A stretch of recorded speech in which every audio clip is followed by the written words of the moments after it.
কিমান নিষ্ঠুৰ নিৰ্দয় পাষাণ হলে এগৰাকী জন্মদাত্ৰী মাতৃয়ে বিশেষভাৱে সক্ষম সন্তানৰ লগত এনে কাণ্ড কৰিব পাৰে।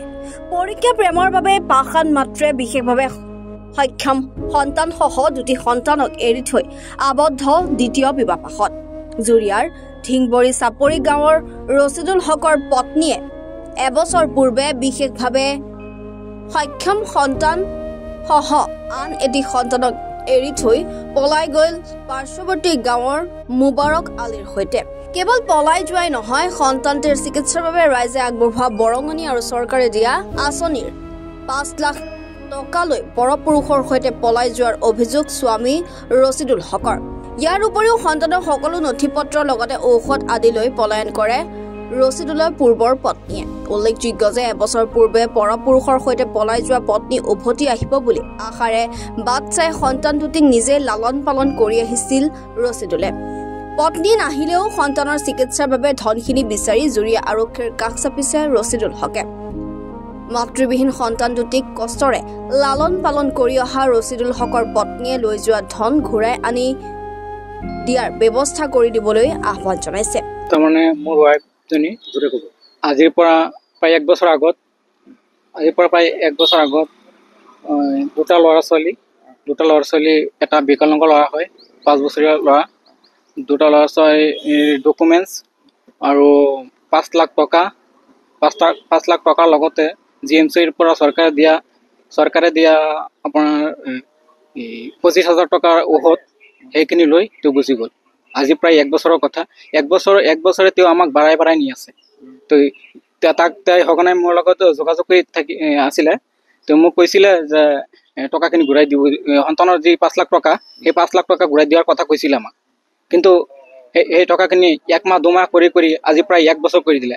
এতিয়া মই ধৈৰ্যৰ সীমা পাৰ হৈ মই এতিয়া এজাহাৰ কৰিছোঁ জুৰিয়া থানাত। হয়। আপোনাৰ ঘৰ? আমাৰ ঘৰ জুৰিয়া, আপোনাৰ ঢিংবৰী চাপৰি ঘৰ। মানে বেলেগৰ লগত পলাই গৈছিলে? বেলেগৰ লগত পলাই গৈছিলে। আপোনাৰ পত্নীৰ নাম কি? মঞ্জুৰা বেগম।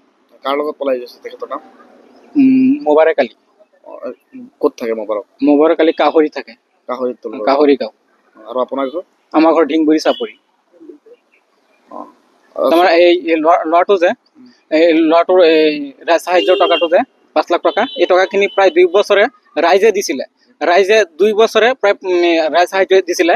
সেই সাহায্যৰ 5 লাখ টকা লৈ গুচি গ'ল। আৰু লগতে ডকুমেণ্টছবিলাক মই তেওঁক খুজিছিলোঁ, বাৰে তেওঁক আপত্তি জনাইছিলোঁ যে যিহেতু তোৰ গিৰিয়েক আছে, এতিয়া সন্তানৰ ডকুমেণ্টছবিলাক দি দে। এই ডকুমেণ্টছৰ কাৰণে মই এতিয়া বিভিন্ন ধৰণৰ আঁচনিত নাম দিব পৰা নাই, বঞ্চিত হৈ আছোঁ। তাৰোপৰি 25,000 টকাৰ মেডিচিনৰ কাৰণে এতিয়া ল'ৰাটো বাৰে অসুস্থ হৈ আছে। এতিয়া আমি সাধাৰণ চিকিৎসা কৰি কোনোমতে আমি হেৰি কৰি আছোঁ কেঁচুৱাটো। বিকলাংগ হয়, 5 বছৰ বয়স হয়।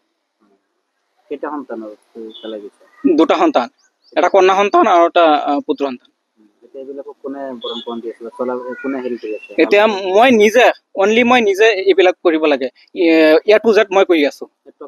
খোৱাৰ পৰা আদি কৰি আপোনাৰ শৌচ কৰালৈকে মই গোটেইখিনি কৰি আছোঁ। দুইটা ল'ৰা ছোৱালী। আজিৰ পৰা প্ৰায় 1 বছৰ আগত গৈছে। এই টকাখিনি 2 বছৰত ৰাইজে সাহায্য হিচাপে দিছিল। বিকলাংগ বুলি সাহায্য হিচাপে দিছিলে। ইয়াৰ ভিতৰত 5 লাখ টকাৰ ভিতৰত আপোনাৰ হেৰি আছে, আঁচনিৰ টকাও আছে, চৰকাৰী আঁচনিৰ ধনো আছে ইয়াত। সেইখিনি টকা ইয়াত হৈ আছে। এইবিলাক মানুহৰ হাতত আছিলে, কিছু টকা তেওঁৰ হাতত আছিলে, কিছু টকা মানুহৰ হাতত আছিল। যি হিচাপে দিছিল যে সেইখিনি উঠাই লৈ গুচি গ'ল। আৰু বাকী 1,10,000 টকা ইতিমধ্যে আবদ্ধ কৰি ৰাখিছে ৰাইজ। কিছু 6জন লোকে তেওঁলোকে আবদ্ধ কৰি ৰাখিছে, মানুহৰ তাত আছে। সেইখিনি তাৰ কথাৰ কাৰণে আবদ্ধ হৈ আছে। মোকো নিদিয়ে, তাকো নিদিয়া হৈছে। এতিয়া মই কোনোমতে টকাখিনি উদ্ধাৰ কৰিব পৰা নাই এতিয়ালৈকে। আপোনাৰ নামটো কি আছিল? ৰছিদুল হক। আপোনাৰ ঘৰ? ঢিংবৰী চাপৰি। হয়। মই এতিয়া আহ্বান জনাম, যিহেতু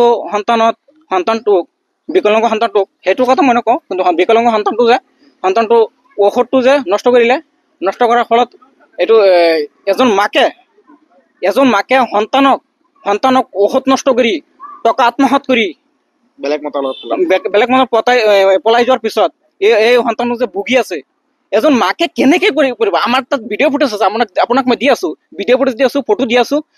কেনেকে পাৰে এজন মাকে কেনেকে এনেকুৱা অত্যাচাৰ কৰিব পাৰে, শিশুৰ ওপৰত কেনেকৈ অত্যাচাৰ কৰে? তাৰোপৰি শিশুটো বিকলাংগ হয়, চলিব নোৱাৰা। চৰকাৰক মই এইটোৱে আহ্বান জনাম যে আমাৰ নগাঁও জিলা প্ৰশাসনক এইটোৱে জনাম যে শিশুটোক আবদ্ধ হৈ যিখিনি টকা আছে, 1,10,000 টকা আবদ্ধ হৈ আছে, এই টকাখিনি উদ্ধাৰ কৰাৰ লগতে বাকী যিখিনি টকা আছে সেইখিনি উদ্ধাৰ কৰি সন্তানটোক পুৱাই দি যাতে সন্তানটোক লৈ দুটা সন্তানক লৈ যাতে আমি সাধাৰণভাৱে জীৱন যাপন কৰাত সকাহ পাওঁ, তাৰে আহ্বান জনাম। এই বিষয়ে মই অৱগত কৰিব বিচাৰিছো। কাৰণ আপুনি এদিন আগত মই আপোনাক দেখিছো, সাধাৰণ এটা বিকলাংগ ল'ৰাক ই-ৰিক্সা বিতৰণ কৰি হাত বুলাই দিছে,